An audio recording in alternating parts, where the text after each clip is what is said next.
Oh yeah, what we got here? Prostitusi? That sounds dirty.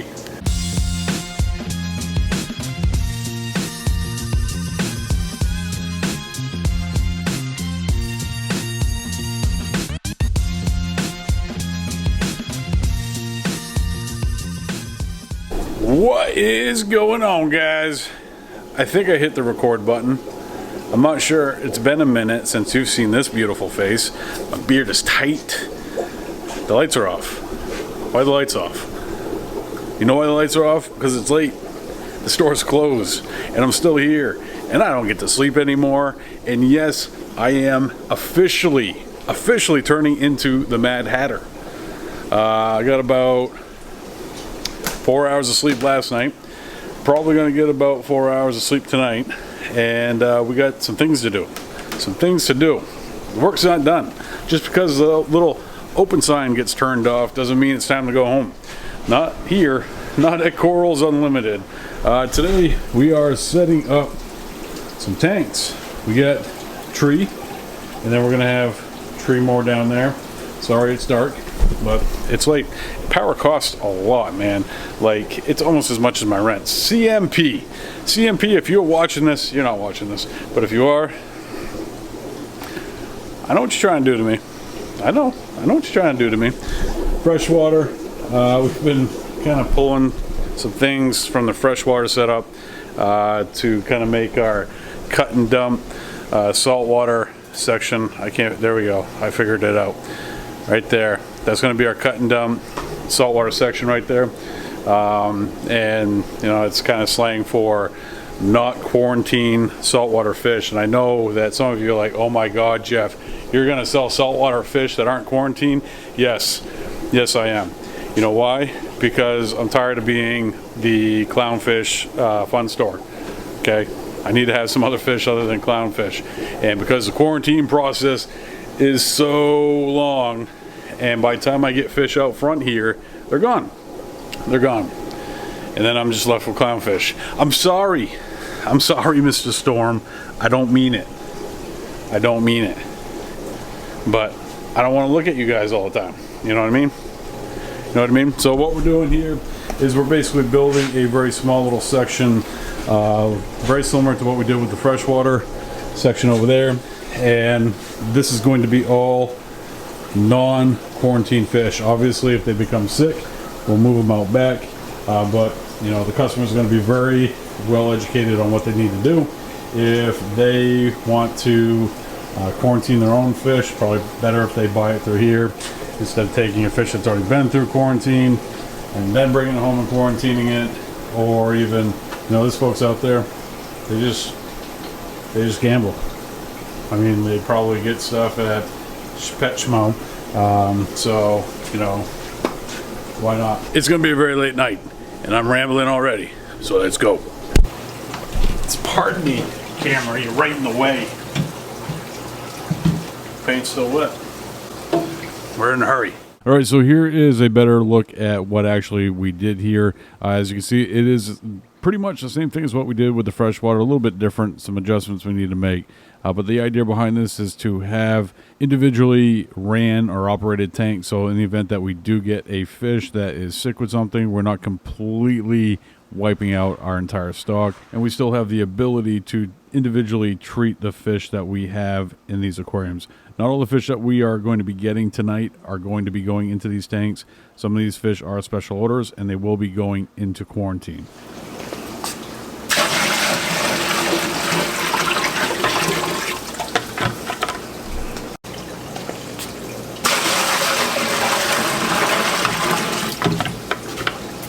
All right, so we got heaters in the tanks. As much water as we can get in there. It's actually time to leave now and head to the airport so we can pick up our fish. Do I turn them off or do I leave them on? Guess what? A $1,700 power bill says I turn them off. All right, let's go. I had to go buy myself a new truck, and being that I don't have an actual job that pays me, it was a little difficult to pull off, but I pulled. In a quarter mile, turn left onto Topsom Fair Mall Road. Hey, don't interrupt me while I'm vlogging. I'm vlogging. Google, I'm trying to make you money right now. Oh boy. 1 hour later. Alright, so obviously didn't do a whole lot of filming at the airport, due mostly to the fact that it's an airport and they tend to not like that sort of thing. Also, I made a couple of bad jokes about carrying boxes through the airport, which was kind of in bad taste. But, so we got these 2 boxes here. This is quite a bit of fish in here. We're gonna get you guys set up on a tripod and see how this whole thing goes down. It's about 1 o'clock and my up till 1 o'clock days have passed, but this is the first time that I have ever had fish and some snails shipped through the airlines, and I gotta say, you know, outside of being up a little bit later than normal, the process has been pretty painless so far. So we're gonna open these guys up, we're gonna get them floating and then acclimate them really quickly. This isn't gonna be like a long acclimation for these guys. Get them in the tanks and get them settled, shut the lights off, go home, go to sleep. All right.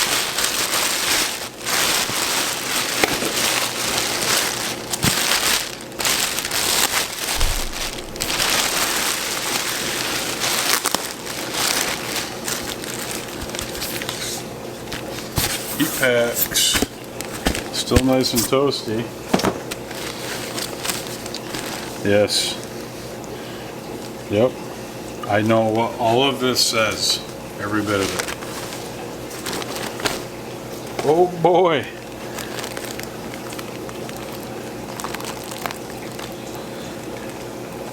A little carpenter rest. Water's a little chilly.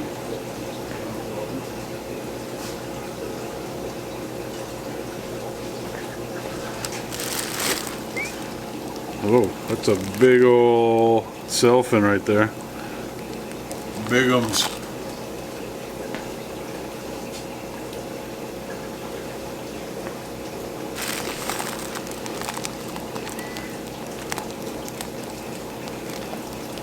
Another big sailfin.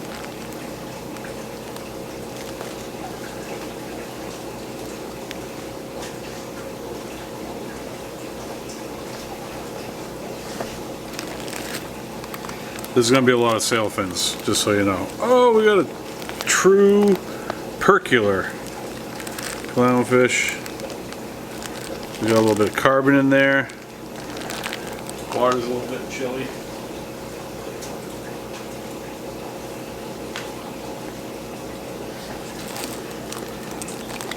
Oh, what we got there? It's darting around. Another blenny. Sailfin blenny.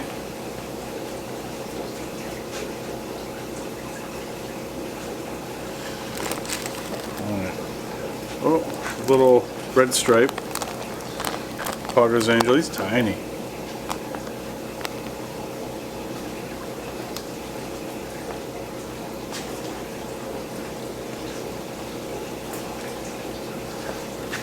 So now I'm feeling a little bit better about this just being 2 boxes. Some big old Trocus. These guys, if you don't know about Trocus, you need to get yourself up on some Trocus because these guys are absolute algae munching machines. There's going to be a lot of these bags. It looks like they got 5 to a bag. I have 100 of them. So there's going to be a lot of little bags. Trocus, mega Trocus, giant Trocus. You know, looks like he's loving life. Big old Trocus.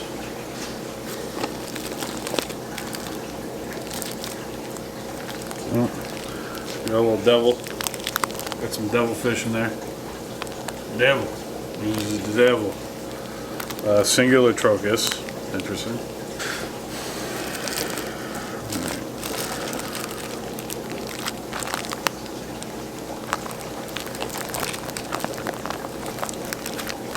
The big trochus don't seem to be too happy about life.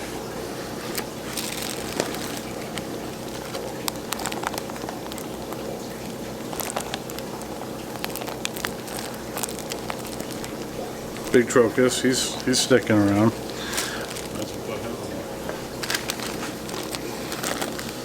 Trochus, trochus, trochus.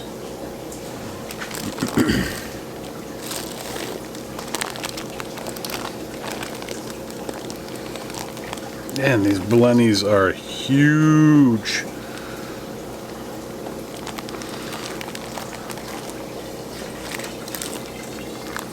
Trochus, individually wrapped trochus. Like I said, we got a pile of big old blennies and trochus.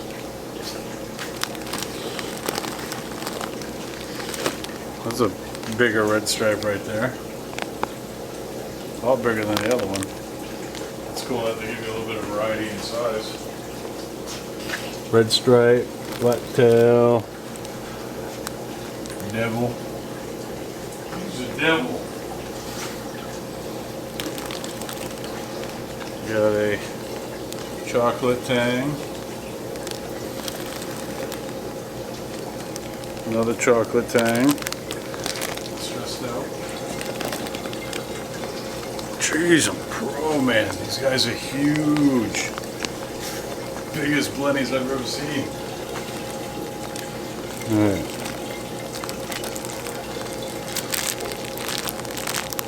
Not sure what's in here. I think it might be a big trochus again.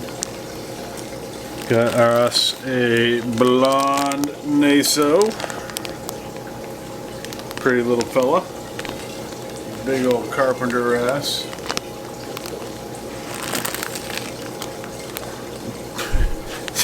They're getting bigger. They're getting bigger. Those blennies are definitely getting bigger. Got another red stripe. Good size red stripe. It's about full grown right there. I didn't order the red stripes, but part of this I told them to fill the bag, and they did. Another red stripe. Tetanus.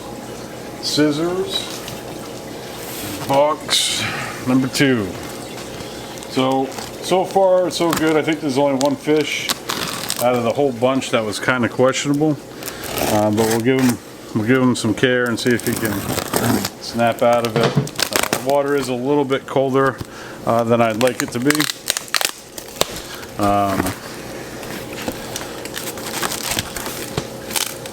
And sometimes, you know, there's been situations where I've gotten deliveries from SpedX, and it came like way later than it should have.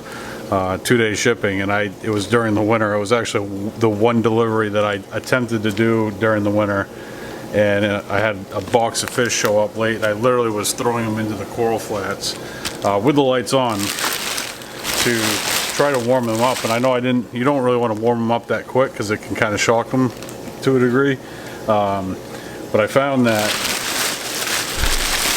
it did the trick because I had hardly any losses with that delivery. Some more light reading. Oh yeah, what we got here? Prostitusi? That sounds dirty. I like how that was right on top. That was good. I'm not a smart man and I don't know Chinese very much. Another blenny. But I think something's going down there in that ad. They took a full page out. I'm gonna have to save that one for later. Devil. Man, trochus for days. So many trochus. They look like they're all in great shape. That is a money maker. Another true percula. Already got some black shown in there. Looking real good, real strong. Should be 4 of those, and that, even though that we have a breeder right here in Maine, that was a special request from a customer where they kind of wanted something a little bit more pure, something wild. So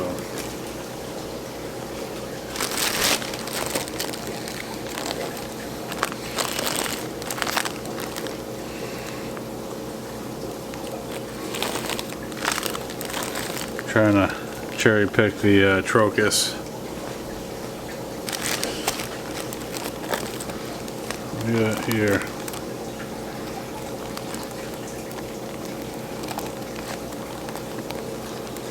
Carpenter wrasse. Don't turn me upside down, Phil. And another giant sailfin. That's paint, by the way, and rust. Just so you know. Just so you know. Another blenny. We got blennies for days. They're good fish. They have a plentiful amount of. Oh wow. Got a little juvenile naso. Throwing some pretty awesome colors. Another chocolate tang. Not real happy about being in a box. Haven't seen any of the potters yet. Unless I confused them, they're very similar to the red stripes. Which I guess that could be the thing. Another naso.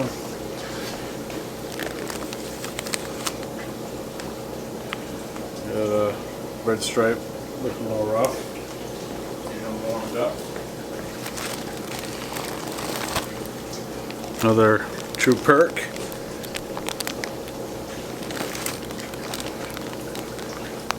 Another perk. We got 4 perks, so that should be all my perks right there. It's turning into a long video. Oh, more Trocus. We got, what's in here? Something flashy, whatever it is.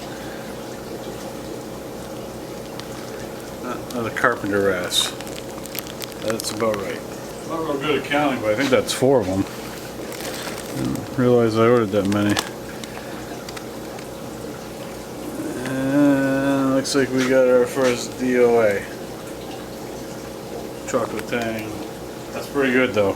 I mean, it's not good that an animal died, but for the amount of animals that we have here, we're in pretty good shape. Another naso.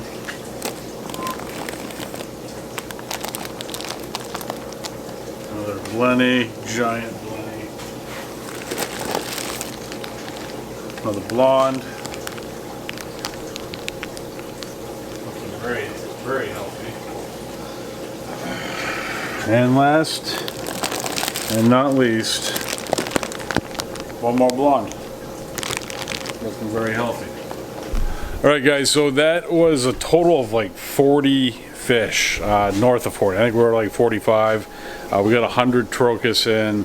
Then we also got some of those big guys too. They're more of a novelty, it's getting late, novelty thing than more of like a workhorse, because when they get that big, if you don't have it glued down, it's going to cause problems.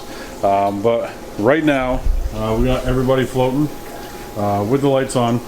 These lights don't put out a lot of heat, so take that under consideration. But I'm going to finish topping this tank off. We're going to get sponge filters for those 2 tanks. Hopefully I got enough salt water on hand to get this guy up and running. Some of these fish are going to move out back into quarantine, and then the rest are going to get mixed in properly into these 6 tanks, and these are going to be cut and dump tanks. I still owe you that little tidbit of information of what I like to do with fish that are coming in, and I'm basically going to be treating these tanks like quarantine tanks. They're going to have a heater, a sponge filter. I will put a little bit of gravel in here. Definitely not necessary for quarantine. But the product that we're going to be using, because at some point I need to, because at some point I need to actually get this done and get out of here and get home and go to bed. So the product that I'm going to be using is a product that I've used quite a bit in my quarantine tanks, and that is Amquil Plus. Now, why Amquil Plus is so awesome is because that it binds ammonia, NO2, and NO3. So in the event that you need to set up a tank rapidly, like 6 brand new holding tanks, you use the proper dosage of Amcoil Plus. Make sure it has air because it can drop the oxygen levels. One other thing I like to use with the Amcoil Plus is ammonia alert from Seachem. Now what I'll typically do in a quarantine tank is I'll rip one of these bad boys out, I'll put it into the corner, and what happens is when there's ammonia reading, this little dot in the middle will start to show alert, alarm, and then toxic. And when that starts to happen, I put a little bit more Amcoil Plus in there and we're good to go. We're off to the races. So that product, the Amcoil Plus and the ammonia alert, there'll be links to that in the description below if you want to check that out. Yes, it's to my store. Yes, I will benefit from that. So if you're still watching, I don't know, this is probably going to be like a 40-minute video at this point, and you enjoy what I do here, support what I do here. So I'm going to get working on these guys. We're probably going to do a very quick drip acclimation. We'll probably do a little bit more of a thorough acclimation on the snails. Snails, my experience, tend to be a little bit more touch and go sometimes than saltwater fish. It's kind of weird. But these fish have been through a lot. They've been on a long journey to get here. I want to make sure I'm treating them right and taking care of them so they can find their forever home being somebody's tank here in the local area. So I'm going to get working on that, and I want to thank you guys for watching. I'll give you guys a little bit of an update. Falling apart. We're falling apart here. I'll give you guys a little bit of an update on this week's video. We're going to start doing a little bit more videos. I know I say that every time, but it needs to happen because I miss you guys, and I'm sure you need to listen to me not enunciate properly just as much as the next person. So thank you guys for watching. I know this has been a long one. I don't really want to ramble on for too long. Appreciate you. I'll see you in the next one. I'll give you guys an update in a couple days on these guys, let you know how they're doing. We'll talk about some other stuff about fish keeping. Thanks so much. I'll see you next time. Don't forget to hit that subscribe button. See you. Wouldn't want to be you. Peace.